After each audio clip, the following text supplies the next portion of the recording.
하고. 안녕하십니까. 1월 26일 오늘 시장을 분석하고 내일장 대응에 대해 살펴보는 더블클럽 장 마감 방송입니다. 반갑습니다. 오늘 시장이 많이 하락을 해서 여러분들 걱정 지금 현재 많이 하고 계실 겁니다. 일단 오늘 시장 하락 원인에 대해서 먼저 살펴보기로 하겠고요. 그리고 종목 분석, 어제 여러분께 말씀을 드렸었죠. 종목 분석 추가적으로 채팅창에 올라온 내용 바탕으로 해서 말씀을 드리도록 하겠습니다. 오늘 지수 하락한 이유에 대해서는 여러 매체나 방송을 통해서 많은 얘기가 나올 것입니다. 제가 예상하기로는 일반적으로 기관 투자자들 매도했고요. 그 다음에 미국 시장에서 여러 가지 내용들이 나왔었죠. 지난 밤에 부양책 아직 통과 여부가 미확정이다. 좀 어려워지고 있다. 이런 내용들. 그리고 코로나 재확산 분위기 진행되고 있다. 이런 내용들에 의해서 기관 투자자, 외국인 투자자들 매도를 했고 전체 글로벌 시장이 위축되는 과정에서 시장 심리가 위축됐고 주가가 하락했다. 이런 고리로 연결고리에 의해서 아마 매체들이 많이 하락의 원인을 짚어갈 겁니다. 하지만 우리가 주식 투자하면서 정확하게 시장의 원인, 하락 원인과 흘러가는 구조는 알아야 되겠죠. 오늘 주가 하락에 대해서는 중국 시장입니다. 제가 어제도 여러분께 중국 시장에 대한 내용을 말씀드리면서 중국 시장 체크를 주기적으로 해야 된다는 말씀 드렸었죠. 지금 화면에 보고 계신 차트가 중국 항생지수입니다. 지금 4시니까 4시가 마감이니까 지금 5시 장 마감했죠. 이게 항생 선물입니다. 선물 지수이기 때문에 24시간 이제 연속적으로 거래가 되고 있고요. 지금은 잠시 장이 마감하고 거래가 소강 국면에서 다시 재시작하는 형태로 아마 6시쯤에 다시 시작할 것입니다. 항생 지수가 오늘 2% 가까이 하락을 했습니다. 그러면 항생 지수의 하락에 대해서 우리가 알아봐야 되겠죠. 중국 시장 왜 하락했는지. 물론 중국 시장에 대한 정보가 그렇게 많지 않습니다. 하지만 전체 이제 금융시장 동향을 이제 살펴보면 중국 시장 하락 원인이 나옵니다. 좌측에 보이는 내용이 중국 위안화입니다. 보통 우리가 기사를 쓸 때 또 시장 평가를 하고 분석을 할 때 일반적으로 나와 있는 내용을 가지고 기사나 분석이나 이 내용을 가지고 하면 늦습니다. 어떠한 내용으로 시장이 움직이는지를 먼저 판단을 해서 주변 상황을 분석을 해야 됩니다. 오늘 중국 시장이 하락한 이유는 위안화입니다. 제 기준에 의해서 판단해 볼 때는 좌측에 보시는 차트죠. 선 차트로 되어 있는 네이버에 보시면 많이 나옵니다. 위안화에 대한 가격 그래프입니다. 어떤 점을 보시면 되냐면요. 위안화의 지금 최근 상황에서의 가격입니다. 지금 위안화를 먼저 말씀드릴 텐데요. 위안화, 환율, 달러 이런 거 어렵다 생각 마시고요. 그냥 듣기만 하세요.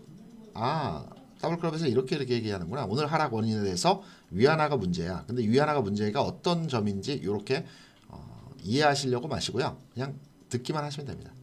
위안화가 최근 상황에서 움직임 자체를 보게 되면은 위안화 강세입니다. 위안화 강세 현상을 보여주면서 고점을 돌파하는 모습을 보여줬죠.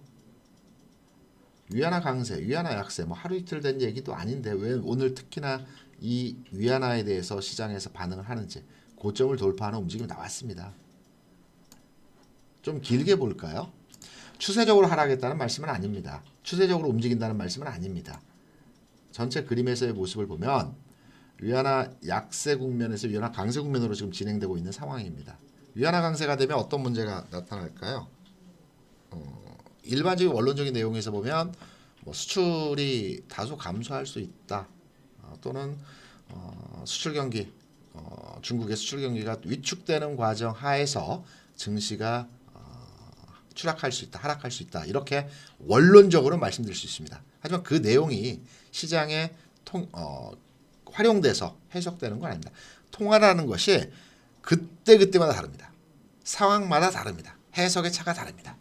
그렇기 때문에 단순하게 강세면 수출 관련주들 부정적이고 약세면 수출 관련주들 또 유리하고 이런 부분은 아닙니다. 우리나라도 마찬가지입니다. 그때그때마다 상황 다르고요.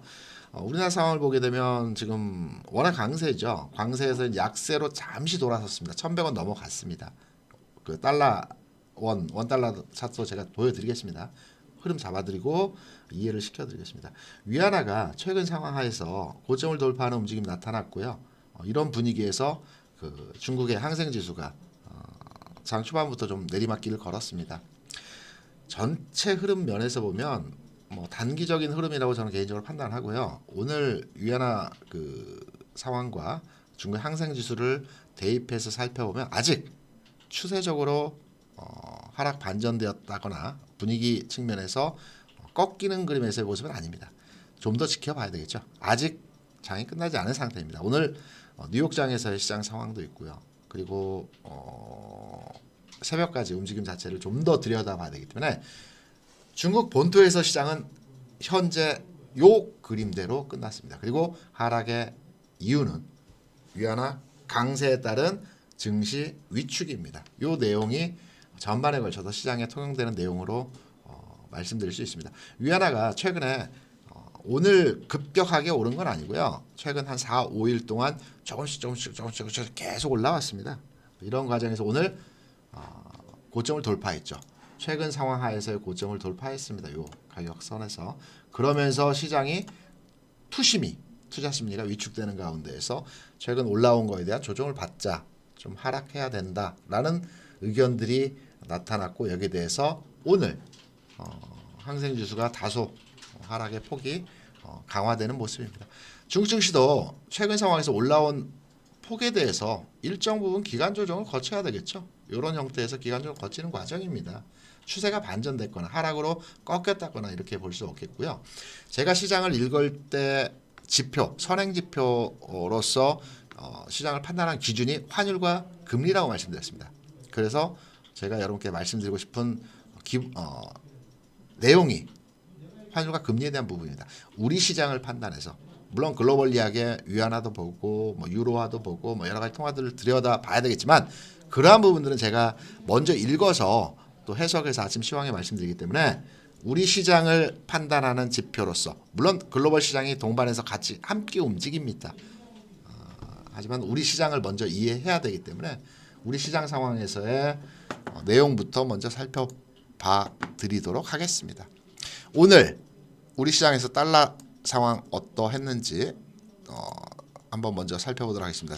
지금 제가 종목을 바꿔서요.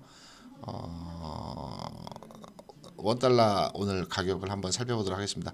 제가 저기 이베스트 지금 차트를 보고 있는데, 이 차트가 제가 자주 보는 차트가 아닙니다. 그래서 찾는데 원래는 바로바로 찾아야 되는데 여기서 바로 찾는 게 쉽지가 않습니다. 한번 제가 바로 찾아보겠습니다. 창을 놓고요. 여기서 종합주 선물지수고요. 그리고 상품 선물로 들어가서 일단 달러 상황을 보겠습니다. 오늘 5원 60전이 올랐습니다. 5원 60전 올랐고요. 요 그림을 한번 차트로 보겠습니다. 전체 분위기에서의 모습은 어떠한 흐름으로 움직임을 보여줬는지 상품 차트로 한번 살펴봐 드리겠습니다. 지금 보시는 건 채권 차트, 국채 10년만 국공채고요.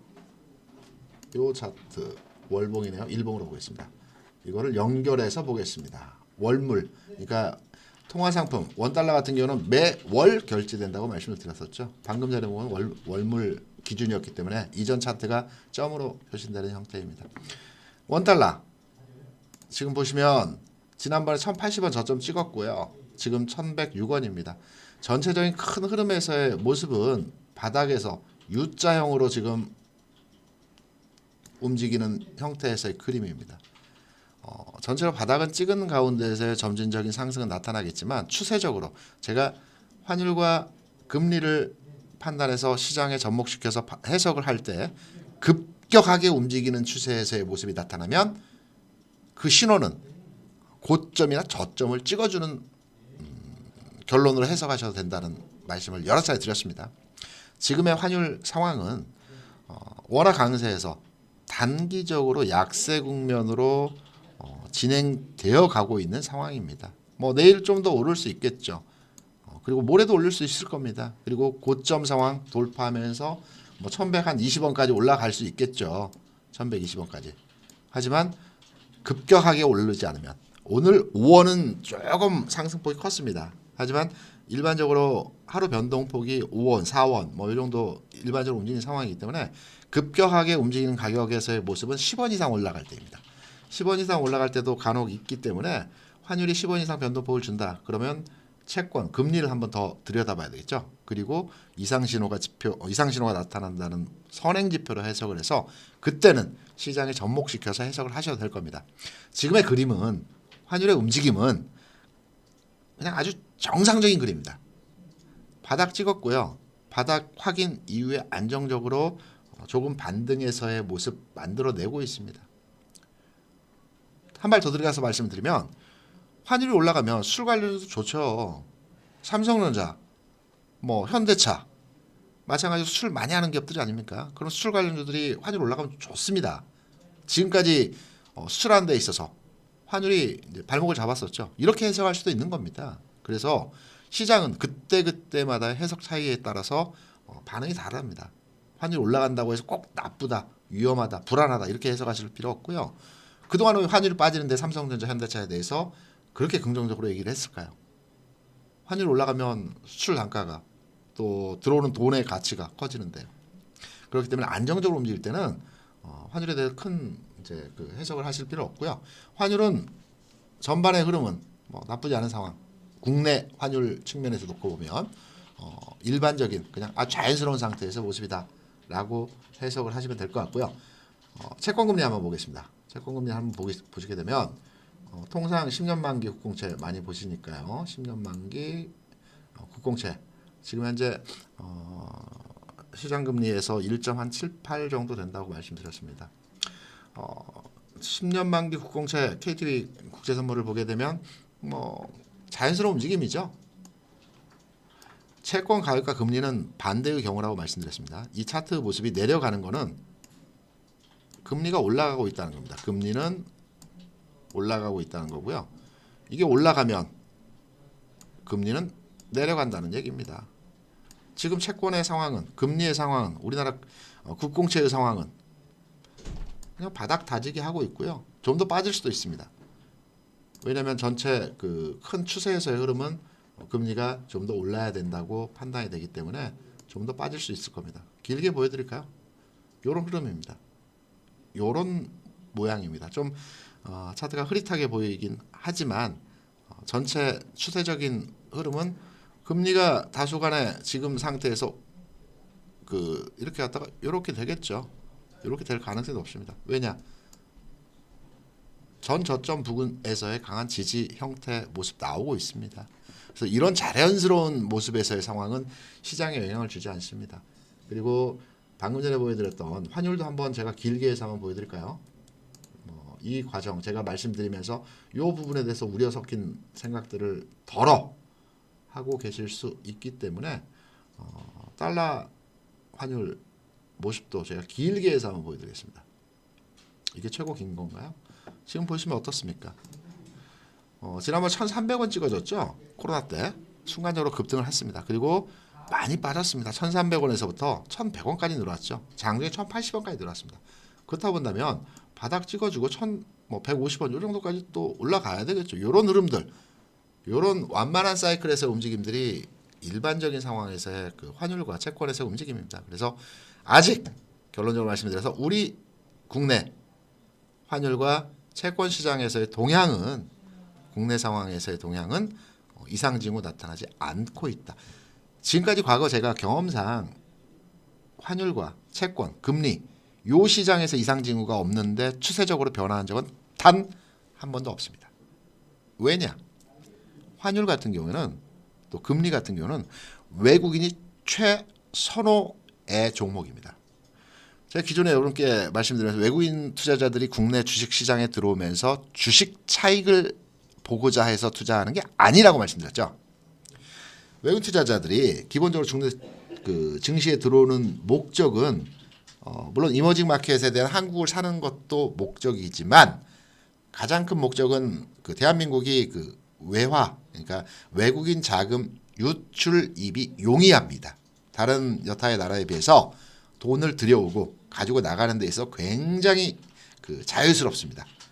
여러분들 중국과 수출하거나 중국에 투자하시거나 비즈니스 하시는 분들 많이 아시죠? 중국에 돈을 가지고 들어가기 쉽습니다. 가지고 못 나옵니다. 과거에 저희 이제 그 회사에서 증권 이제 관련 비즈니스, 그다음에 여러 가지 이제 해외 관련 비즈니스를 하는 팀에서 중국 증시가 개방됐을 때 그 파생 상품 시장이 한때 개방된 적이 있었습니다. 물론 중국 같은 경우 현재도 그 파생 상품 계좌를 내국인이 아니면 계좌 개설을 할 수가 없습니다. 중국의 이제 그 원자재, 농산물 파생 상품은 굉장히 역사가 오래됐고 거래를 많이 합니다. 반면에 주가지수 파생 상품은 운용한 지가 그렇게 오래되지 않았어요. 역사가. 그래서 주가지수 선물에 대한 거래가 시작됐을 때 국내에서 어떤 그 프로젝트를 가지고 중국에 진입했냐면 모든 시장은 우리가 볼 때 중국 시장은 금융 후진국이죠. 우리에 비해서 후진국입니다.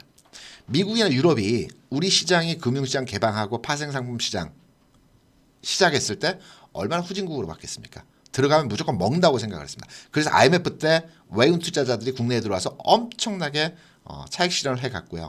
파생상품 시장이 시작됐을 때에도 외국인 투자자들에 의해서 시장이 좌지우지됐습니다. 우리가 중국을 보고 우리가 동남아를 볼 때 금융 우리보다 후진국이라고 생각합니다. 그래서 들어가면 먹는다라고 생각합니다. 먹습니다. 당연히 수익을 냅니다. 왜냐하면 그들은 초보 단계에서의 그 금융 그 걸음마 단계이기 때문에 우리가 그동안 경험한 노하우를 가지고 들어가서 매매를 하고 운용을 하게 되면 100% 먹습니다. 그래서 그때 국내 이제 딜러들 매매 잘하는 딜러들이 개인적으로 회사 차원에서의 진입이 아니고요. 개인적으로 돈 벌러 중국에 많이 들어갔습니다.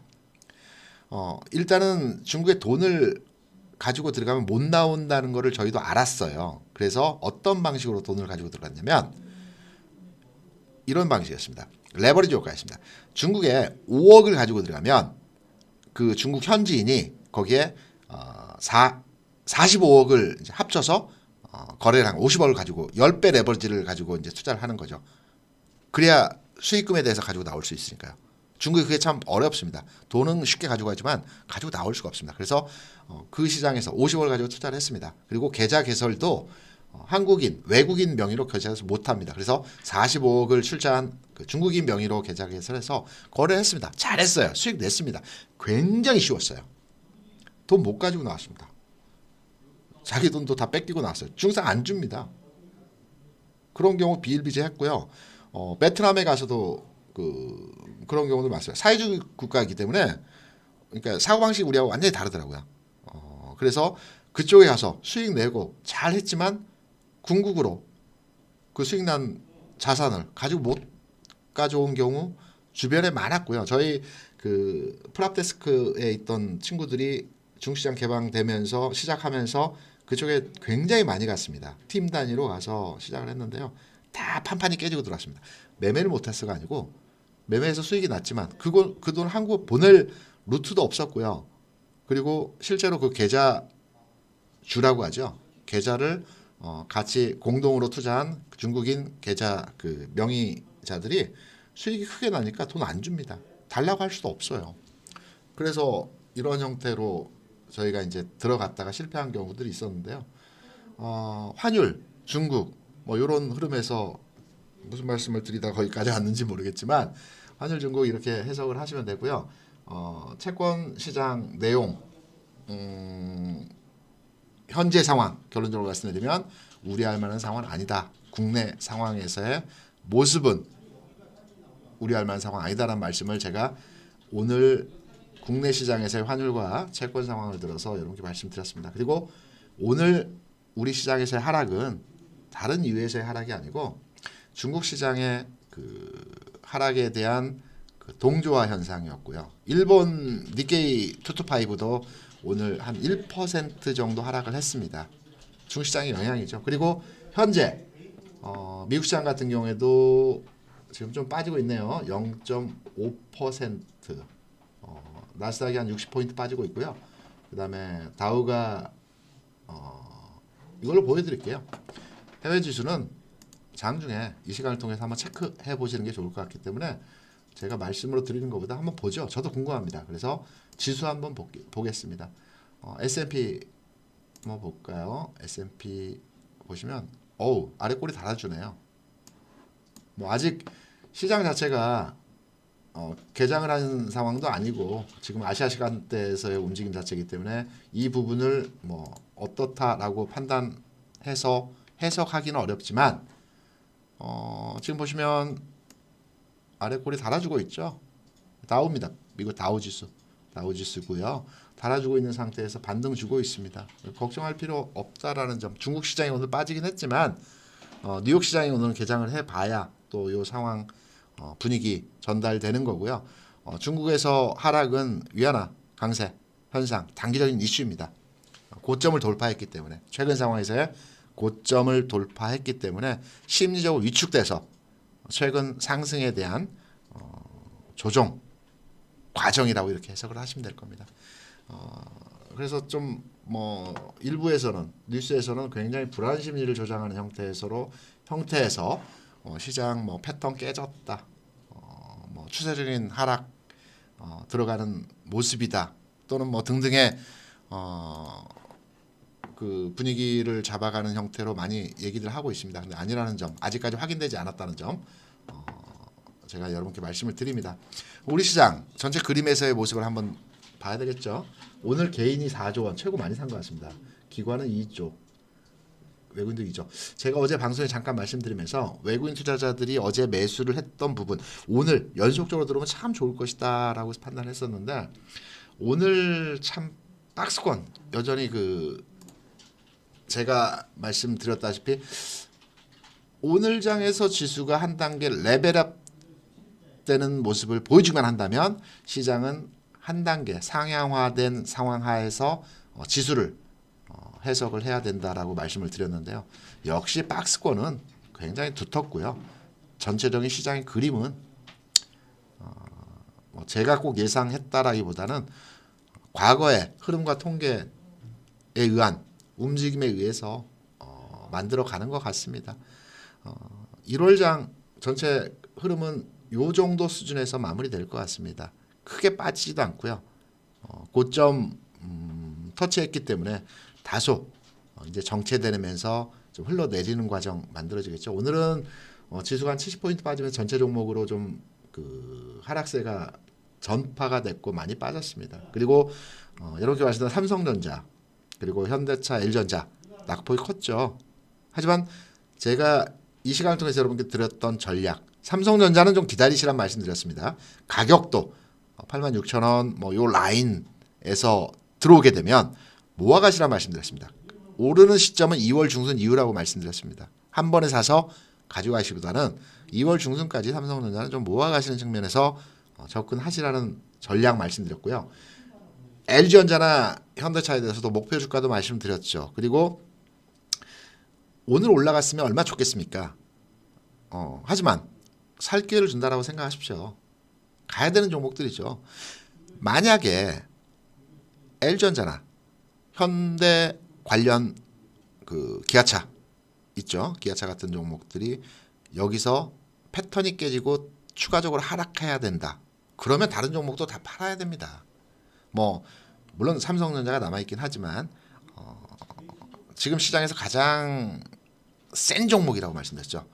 핫 이슈 중심에 더 있는 종목들을 지금 불안해하시고 이걸 팔아야 되나? 라고 생각하시면 다른 종목 가져가시겠습니까?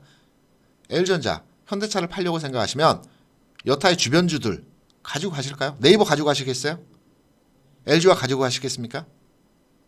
좀 더 가벼운 종목으로 들어가서 거래소에 다른 종목들 가지고 가시겠어요? 내가 현대차를 파는데 다른 종목을 들고 있다는 건 우습죠. 현대차를 판다는 것은 시장에 대해서 굉장히 부정적으로 보는 관점에서 시장을 접근하시면서 다른 좀 더 시장과 지수와 멀리 이제 근접하지 않은 대장주가 아닌 주변주를 팔아야 되겠습니까? 제일 나중에 팔아야죠. 내가 지수를 굉장히 부정적으로 보고 있다면 지수 확인 과정에서 종목을 포트폴리오를 구성할 거 아닙니까? 그리고 그 포트폴리오에 대한 이 편성을 이제 달리하시지 않겠습니까? 시장 전략에 따라서. 그러면 제일 센 종목부터 파는 게 아니고요. 제일 약한 종목부터 털어내야죠.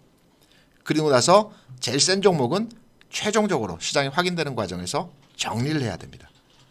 근데 지금 물론 오늘 하락폭은 컸습니다. 4% 가까이 또 3% 가까이 하락을 줬기 때문에 하락폭이 크긴 했지만 과정에서의 모습입니다. 이 종목이 팔 수 있습니다. 내일 상황 누구도 알 수 없지 않습니까? 시장에 어떤 충격적인 악재가 나온다든가 또는 뭐 내일 어떤 순간적인 추세 변환의 포인트가 확인되면서 팔아야 된다라고 하면 현대차, LG전자, 삼성전자는 제일 마지막에 팔아야죠. 가장 마지막에. 대형주 장점이 여러분께 말씀드렸죠. 안전하기도 하지만 팔 기회를 여러 번 준다고 말씀드렸습니다. 두세 번 줍니다. 물론 꼭 그 가격은 아니겠지만 최소 두세 번에 정리할 수 있는 타이밍을 줍니다. 가격은 2, 3% 낮게 팔 수도 있습니다. 하지만 그 가격권대에서의 그 매도 가격은 두세 번 만들어줍니다. 그래서 대형주는 패턴이 움직이는 패턴에서 한 번에 죽지 않고 몇 번에 걸쳐서 움직임 자체가 만들어지는 것입니다. 그래서 많이 불안해 하실 겁니다. 저도 지금 이 자리에서 이 방송을 통해서 현대차, LG전자 내일부터 무조건 갑니다. 사야 됩니다. 이렇게 말씀드릴 수는 없습니다. 확인해 봐야 되겠죠. 확인 과정입니다. 제가 보는 시각은 살아있습니다. 간다는 겁니다. 제가 보는 뷰는 분석을 한 내용은 가야 됩니다. 지금 이 시간 현재 이 자리에서도 유효합니다. 오늘 가격이 하락했지만 그러면 접근을 해야죠. 사는 거는 장중에도 많이 물어보시더라고요. 현대차 사도 됩니까? LG전자 사도 되나요? 아니라고 말씀드렸습니다. 왜냐?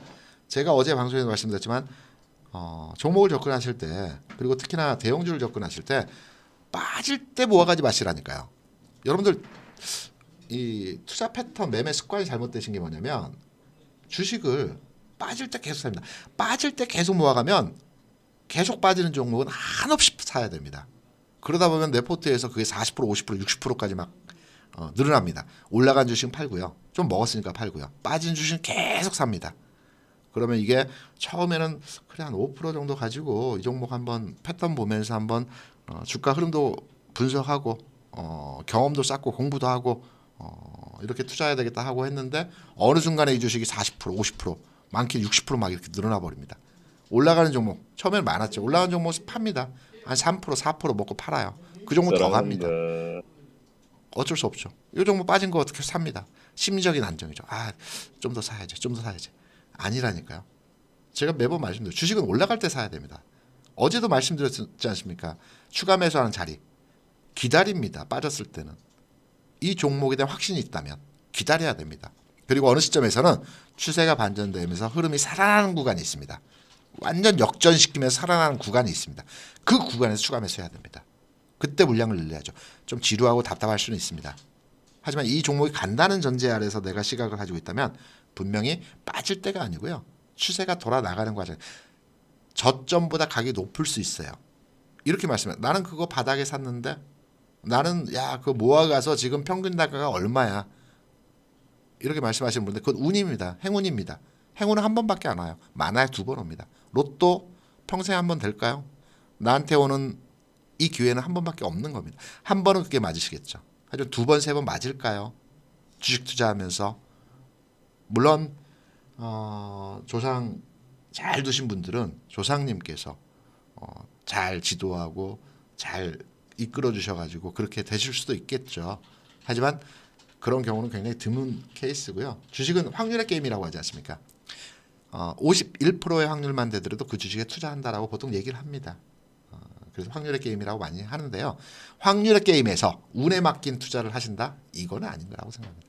그래서 올라갈 때 사야 됩니다. 그래서 제가 장중에 저희 채팅방에 계속 제가 드렸던 부분도 있기 때문에 삼성전자, LG전자 또는 현대차 종목들 말씀을 드렸기 때문에 빠지기 때문에 계속 사고 싶은 겁니다. 계속 사고 싶은 겁니다. 제가 말렸습니다. 사는 거 아닙니다. 내일 설령 오늘이 바닥 찍고 내일부터 올라간다 하더라도 내일 사는 게 맞습니다. 흐름 보고 돌아 나갈 때 확인된 과정에 주식은 사야 됩니다. 그런 과정에 사야지만이 수익 낼 수 있습니다. 언제까지 빠져 지하실 밑에 땅굴이 있을 수도 있습니다. 물론 그 전에 패턴이 깨졌으면 손절해야 되겠죠. 하지만 물린 종목들 지하실 밑에 땅굴 있고요. 땅굴 밑에 또 뭐가 있다고 하더라고요. 그렇기 때문에 종목은 그렇게 하시면 되고 오늘 장 빠졌지만 전체적인 그림에서의 모습 말씀드렸기 때문에 박스권대에서의 지금 상황이고요. 저는 기본적으로 지금 두 번째 터치하는 첫 번째 바닥을 터치해줬죠. 제가 여러분께 한 3번 정도 터치를 해야 된다고 말씀드렸습니다. 첫 번째는 여기였다고 말씀드렸죠. 두 번째는 이 과정에서의 하락이었습니다.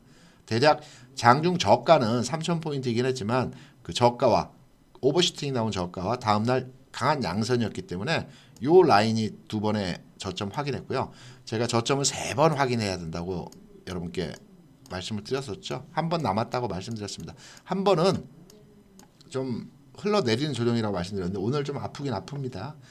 좀 여기 상황에서 지금 보는 시장에서의 저점이라고 한다면 3,000포인트를 찍어가는 과정은 아니고요. 저점 좀 상향화되죠. 그러면 대략적으로 3,120포인트 정도가 되지 않을까. 플러스 마이너스 알파는 있습니다. 3,120포인트 정도 선이 대략적으로 세 번째 찍어주는 과정에서의 저점이 아닐까. 그럼 이 정도 내려오겠죠. 좀 안정되고요. 좀 내려왔다가 또 안정되고요. 이러면서 2월 중순까지 가는 겁니다. 어제 그림 그려졌죠. 그러면 21 이평선에 이렇게 눕고요. 이렇게 3월에 올라갑니다. 그러면 여기서 21 이평선에 이렇게 타고 가면서 이 정도에서 이렇게 올라가겠죠. 요 그림입니다. 2월 장에서의 그림은 박스 모습입니다. 그래서 요 정도이고요.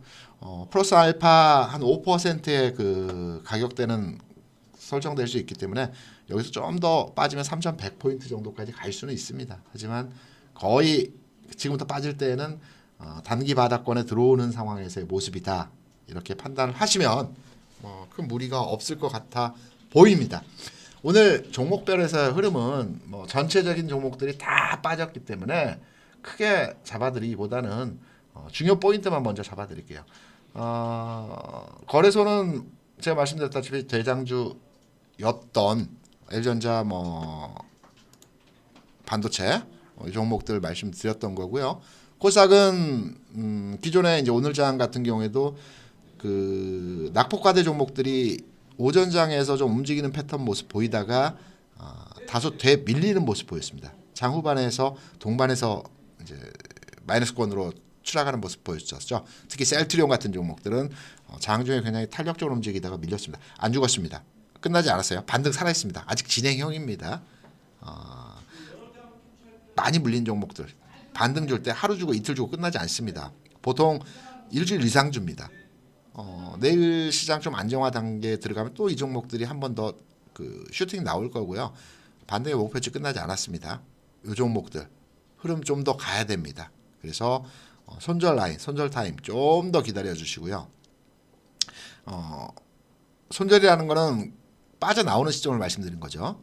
많이 물렸던 종목 최소한의 손실폭 줄여주는 가운데서 나오는 시점 아직 아니라는 점. 그리고 코스닥과 바이오 관련 진단 키트도 마찬가지고요. 이런 종목들 자리 남아 있습니다. 하루 이틀에 그 반등이 끝나는 반등 제가 말씀드리지 않습니다. 최소 일주일 이상 2주 가까이 반등이 나와야 반등다운 반등입니다. 왜냐하면 최근 한 4개월 정도 주가 하락과 가격적으로 40% 이상의 하락을 줬기 때문에 이런 그림 상황에서 하루 이틀 반등 주고 끝난다? 아니죠. 2주 길게는 3주 정도 반등 줄 수 있습니다. 가격도 바닥권에서 최소 30% 이상 반등 나옵니다. 이 자리 나옵니다. 이거 놓치지 마시고요. 지금까지 기다리셨는데 그래서 이런 흐름들 잡아드린다는 말씀 드리고요.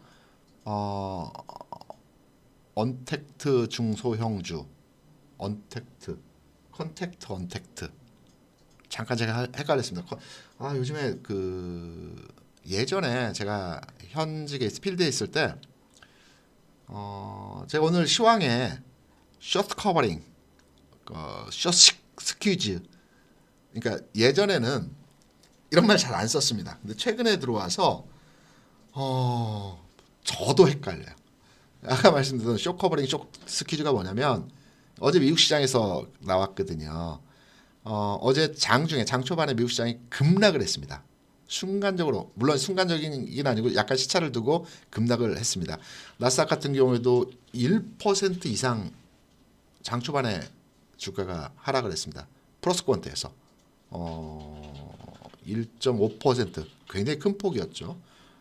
다우지수가 아마 400포인트 가까이 하락을 했으니까 거의 플러스로 마감을 했죠. 이렇게 미국 시장이 빠질 때에는 그 스탑 로스라고 해서 기계적인 매매, 알고리즘 매매 많이 합니다. 미국에서도. 그래서 어느 정도 손절 범위를 넘어서게 되면 기계적으로 매도가 나옵니다. 손절 매매 나옵니다. 스탑 로스라고 합니다. 보통 영화도 있죠. 스탑 로스. 빅숏도 아마 그 영화 있을 겁니다. 그 금융위기 때 그때 이제 매매한 뭐 그런 영화 있습니다. 유명한 영화. 스탑 로스가 나와서 어제 쭉 빠졌죠. 오버슈팅 나오는 겁니다. 그리고 나서 오버슈팅 위에 쭉 당기는 게 있습니다. 이거를 숏 커버링이라고 하고요. 숏 스퀴즈라고도 합니다. 순간적으로 내려갔다 순간적으로 쫙 뽑아 올립니다. 근데 이런 용어들이 뭐 업계에서는 그렇게 많이 안 씁니다. 그러니까 기사나 뭐 언론에서 많이 쓰는 거고요. 업계에서는 좀 저급한 표현들인데 제가 방송을 통해서 말씀 못 드리고요. 그냥 뭐 있습니다. 그런 게 있는데 저급한 표현에서 말씀 못 드리는데 너무 영어 이런 내용들 너무 많아요. 그래서 저도 어렵습니다. 그래서 언택트 컨택트 이거 좀 헷갈렸고요. 비대면 대면 뭐 이렇게도 얘기를 하죠. 그거는 제가 한번 고민해 봐야 되겠습니다. 지금 언택트 중소형주들 시세 나올 수 있을지 시장 상황 한번 체크하면서 알서포트요. 한번 보겠습니다. 알서포트 제가 상담은 여러 번 했던 것 같은데 알서포트의 주가 흐름이나 어떤 전체 분위기를 제가 해서 한번 지금 보겠습니다. 그럼 뭐 굳이 어려운 부분도 아니어서 지금 한번 보면서 현대차가 바로 나오네요. 현대차 나온 김에 한번 들여다 봐야죠. 여러분 관심 많으시니까 오늘 많이 빠졌어요. 3% 하락했네요. 그러니까 차트를 분석하시라는 얘기가 아니고요. 테크니컬하게 접근하시라는 말씀이 아니고 그냥 딱 보시면 어떻습니까? 빠져야 될 종목 같나요? 아니면 올라가야 될 종목일 것 같나요? 아니면 그냥 내 주식 가지고 있으면 좀 기다려 보겠다라고 판단되는 종목 같나요? 여러분들 바이오나 제약주 엄청나게 빠져 있는 종목들 보시면 어떻게 생각하십니까? 이 종목 어떻게 생각하세요? 저는 이제 아무것도 모른다는 상태에서 지금 보면 그냥 주식이 있으면 그냥 가지고 있어 볼 만하다라고 생각이 됩니다. 아직 뭐 올라가는 것도 빠지는 것도 아닌데 뭐 그림 자체는 무거워 보이지도 않고 그냥 뭐 그렇네라고 판단이 되고요. 지금 뭐 그냥 가지고 있어야지 이런 느낌입니다. 반면에 여러분들 그 콜삭 바이오 뭐 이렇게 많이 아시니까 저는 신풍밖에 모릅니다. 저희 아버님이 가지고 계시는 신풍을 한번 보겠습니다. 지금 상황에서의 모습이 아니라 요런 자리 어떻게 생각하시나? 이렇게 빠지고 있을 때 어떻게 생각하시나? 이때는 불안하죠. 팔아야죠. 이럴 때 팔아야죠. 이럴 때도 어떤 느낌을 말씀드리냐면 이평선이 움직이는 게 아니고요. 이동평균선의 모습을 보는 겁니다. 이동평균선이 꺾이고 있어서 위에서 짓누르고 있는지 아래에서 받쳐주고 있는지 주가가 올라갈 때는요. 여러분들 철길이라고 생각하시면 됩니다. 뭐냐면 레일이 하나, 둘, 셋 받쳐주죠. 거기다 오일은 빼겠습니다. 오일은 주가와 그 병행해서 올라가니까 이 세 개의 레일이 밑에서부터 탄탄하게 받쳐주고 기차가 안전하게 칙칙폭폭 올라갑니다. 이럴 때는 주가가 계속 올라가요. 레일이. 이게 장기 이평선, 중기, 단기 이평선 이렇게 밑에서부터 받쳐주는 가운데 주가가 올라가는 이걸 정배열이라고 합니다. 통상적으로. 반면에 역배열되는 과정들이 있죠. 단기가 중기를 뚫고 내려가는 뭐 흔히 데드코스라고도 합니다. 근데 뭐 그런 거보다는 데드 코러스가 나는 시점, 뭐 요런 시점이죠. 요 시점들. 이게 역교차가 되는 겁니다. 요런 시점은 부담스럽습니다. 장기, 중기, 단기로 되어 있어야 하는데 중기, 단기, 장기 이렇게 되는 겁니다. 쉽게 말씀드려 더 쉽게 이해하기 쉽게 말씀드리면 빨간색이 장기이기 때문에 느슨하게 움직입니다. 장기는 240일의 흐름이고요. 이 초록색은 중기입니다. 느슨하지는 않지만 흐름 자체가 롱텀하게 움직입니다. 그리고 요 황토색이라고는 21 이평선입니다. 조금은 주가와 병행해서 아주 가벼운 것도 아니지만 그렇다고 무겁지도 않고 주가 흐름에 대해서 비교적 연동되어서 움직이는 경향입니다. 그러면 이렇게 설명을 드릴게요. 장기가 있고요. 중기가 있고요. 네, 제가 그림을 크게 못 그려서 단기가 있습니다. 아버지고요. 아버지. 다 아네요. 이건 아들입니다. 이거는 예쁜 딸입니다. 공주님이죠.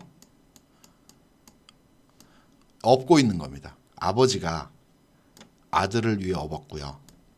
이쁜 여동생을 등에 또 업고 있습니다. 안정적이죠. 아빠가 업고 있어야죠. 근데 아들이 제일 밑에 있고요. 그 다음에 예쁜 딸이 중간에 있고요. 아버지가 제일 위에 있으면 어떻게 됐습니까? 이거 안 되는 그림이지 않습니까? 이평선이 그렇습니다. 예쁜 딸이 여기 있으면 안 되죠. 이런 그림은 힘든 그림입니다. 무거워버린 그림입니다. 못 가는 그림입니다. 그래서 우리가 주식 투자를 할 때 정배열되어진 그림에 있는 차트가 있는 그 종목을 사셔야 되는 거고요. 그런 모습에서 우리가 매수 시점을 잡아야 되는 겁니다.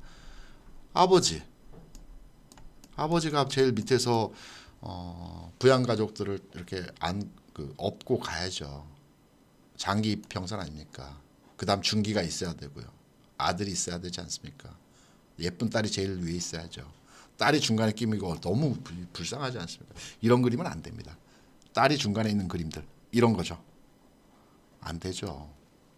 절대 안 됩니다. 그래서 이런 그림 정배열 현대차를 말씀드리면 잠깐 말씀드린 현대차 흐름을 알서포트 보기로 했죠. 그래서 현대차 그림을 보면서 느낌만 봐도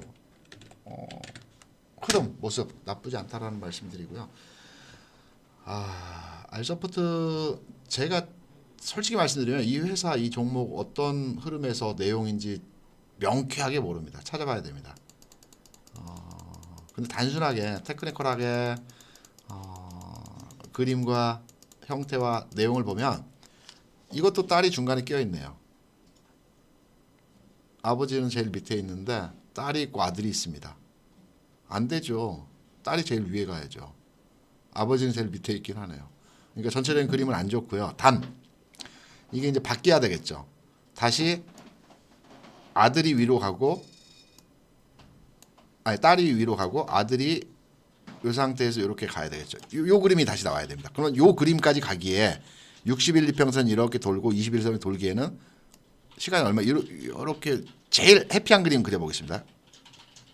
이렇게 하겠죠.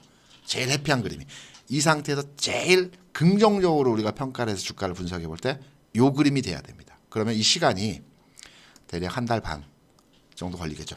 아주 긍정적으로 봤을 때 한 달 반 정도의 시간이 걸릴 거고요. 긍정적으로 평가했을 때도 이런 모습이 나옵니다. 그러면 부정적으로 봤을 때는 여기서 내려갈 수 있겠죠. 그럼 우리 확률, 주식시장 확률의 게임이라고 아까 말씀드렸죠. 행운의 게임 아닙니다. 확률의 게임입니다. 그럼 지금 상황에서 미래의 상황을 예측해 보면서 확률을 어디다 베팅을 하실까요? 옆으로 누우면서 올라가는 확률 아니면 내려갈 확률? 내려갈 확률이 좀 더 높지 않을까요? 내려갈 확률이 한 50, 한 7, 8%, 올라갈 확률이 뭐 40 몇 프로. 그럼 확률이 1%라도 높은 데 베팅을 해야죠. 그럼 내려간 데 베팅한다면 매도를 해야 되는 건데 제가 여러분 상담 드릴 때 이제 여기서 포인트가 있습니다. 전체 그림은 흐름은 모양은 매도가 맞습니다. 근데 언제 매도하느냐가 중요하겠죠. 지금 1450원입니다. 지금 1450원에 해야 되는지 아니면 이격 부분도 여러분께 많이 말씀드려요. 이격이 벌어지면 붙는다고 말씀드렸죠. 붙는 과정이 있습니다. 이격이 벌어지면 붙는 거고 거래량 상황을 살펴봐야 되고 주가를 어디서 매도를 해야 되는지 판단을 해보면 대략적으로 이게 또 줄어들었네. 잘 됐네요. 요 가격이 1차 저항선이기 때문에 여기 반등을 주게 되면 요 가격이 한번 나오겠죠. 이 가격이 대략 11,000 뭐 얼마 되겠죠. 얘가 12,000원이니까 요 가격에 1차 그 매도 구간으로 딱 설정을 합니다.